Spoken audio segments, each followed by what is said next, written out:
নমস্কার, কেমন আছেন সবাই? আশা করি ভালো আছেন। আমরাও সকলে ভালো আছি। এখন বাজে বিকেল 4:30। এমন মেঘ করেছে মনে হচ্ছে যেন সন্ধ্যা লেগে গিয়েছে। তো 3টে থেকেই মেঘটা করে আছে, কিন্তু ঝড়টা শুরু হলো এখনই। প্রচণ্ড ঝড় হলো, তারপরেই বৃষ্টি শুরু হয়েছে। আর আমরা এই যে জানলার ধারে দাঁড়িয়ে আছি, যে জানালা থেকেই বৃষ্টিটা দেখছি। আর আমাদের আমগুলো আর গাছের নারকেলগুলো রাস্তায় পড়ছে, সেগুলো দেখছি। ওই রাস্তার ছেলেরাই কুড়োচ্ছে। আর দিয়ে আমি নিচে চলে গেলাম বাবাকে চা করে দেওয়ার জন্য। তো গিয়ে তারপরে মনে হলো কিছু যেন একটা তেলে ভাজা ভাজি, কারণ এই বৃষ্টি পড়লে দেখবেন যে একটা তেলে ভাজা খেতে ইচ্ছে করে খুব। তো কী আর করব, কারেন্টও ছিল না। তো আমি দেখলাম কয়েকটা পাঁপড় আছে, পাঁপড় ভেজে নিই। তো কয়েকটা পাঁপড় ভাজবো বলেই কড়াইটা বসালাম। তো তারপরে আমার ছেলে তো শুনবেই না, যত রকমের বাড়িতে পাঁপড় ছিল সব কিছুই একটু একটু করে বের করলো। তো ও তো পাঁপড়ের পোকা, ওই জন্য আর বারণ করলেও শুনবে না। তো আমার তো এইসব পাঁপড় অতটা ভালো লাগে না, আমার ওই সাবুর গোল গোল ওই পাঁপড়গুলোই ভালো লাগে। বেশ গোলমরিচ গুঁড়ো দিয়ে ওই পাঁপড়গুলো খেতে ভালো লাগে। তো পাঁপড়গুলো ভেজে তারপরে বাবাকে চা করে আমি আবার ওপরে চলে এলাম। সবাইকে জানাই গুড মর্নিং, কারণ এটা পরের দিন সকাল।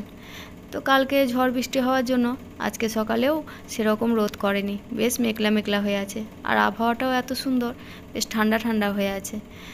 তো আমি সকালে কোনো কাজই করিনি, কাপড় ছেড়েই চলে এসেছি রান্নাঘরে। তো সবজিগুলো কেটে বেটে রান্নাগুলো আগে বসিয়ে দিলাম।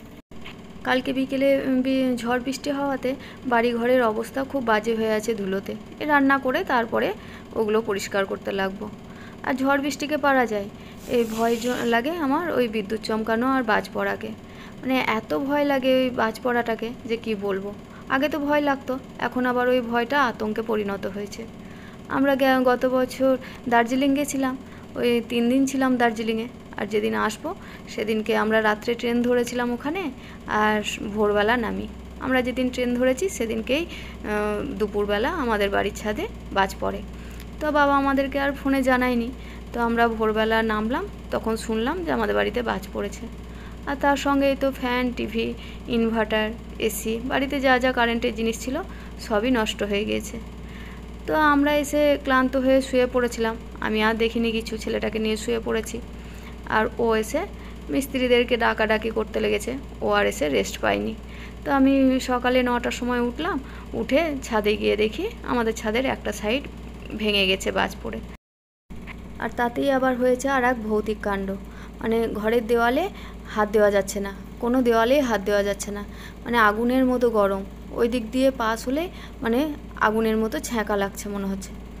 আর তারপরে আবার লোহার যে যতগুলো কল ছিল সেই কল খোলা যাচ্ছে না, মানে শর্ট লাগছে। আমাদের বাড়ির সামনের গেটটা লোহার, ওই গেটে হাত দিলেও শর্ট লাগছে, মানে খালি পায়ে হাত দেওয়াই যাচ্ছে না কিছুতে। তো আমাদের বাড়িতে ওই জন্য ভয়ে তখন কেউ আসছিল না। আমাদেরও মনের মধ্যে ভীষণ একটা ভয় ঢুকে গেছিলো, আতঙ্কের সৃষ্টি হয়েছিল। অনেককে ডাকা হয়েছিল, তারপরে অনেক মিস্ত্রিও ডাকা হয়েছিল, কিন্তু কেউ কিছুই করতেও পারেনি।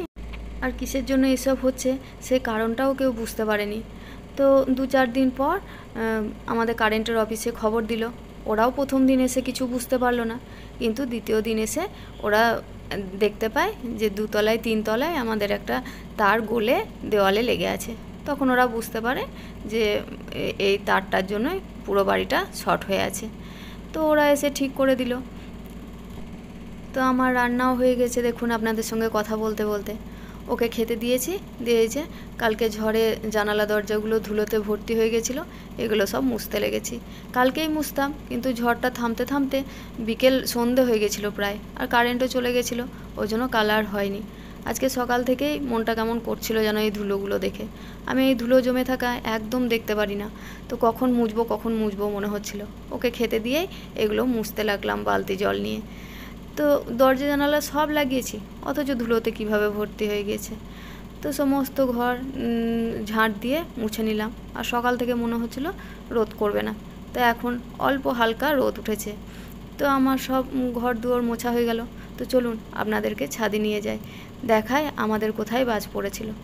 এই যে এখানে আমাদের বাজ পড়েছিল, এখানে একটা বড় সেগুন গাছ ছিল, ওই সেগুন গাছের ওপর বাজটা পড়ে আমাদের এই ছাদের কোণটায় পড়েছিল। তো এখানে নিচ বরাবর আমাদের পুরোটাই ভেঙে গেছে, এখনও মেরামত করা হয়নি। আর এখানে অনেক টবে গাছ, ফুল গাছ লাগানো ছিল, লেবু গাছ লাগানো ছিল, সমস্ত গাছই বাজ পড়েছে। তো তার 7 দিন পরেই দেখি শুকিয়ে গিয়েছে। আর সেগুন গাছটা তো 2 দিন পরেই শুকিয়ে মরে গেল। আর এই যে এই কালকে ঝড় হয়েছে, দেখুন গাছগুলো কেমন ডালপালা ভেঙে গেছে। তো আমাদের এই এপ্রিল আর মে মাসটা খুব ভয় লাগে, মানে আতঙ্কেই থাকি যে হয়তো বাজ পড়বে, মেঘ করলেই ভয় ভয় লাগে। তো যাই হোক বন্ধুরা, ভিডিওটা এখানেই শেষ করছি। আপনারা সবাই সাবধানে থাকবেন, দেখা হচ্ছে পরের ভিডিওতে।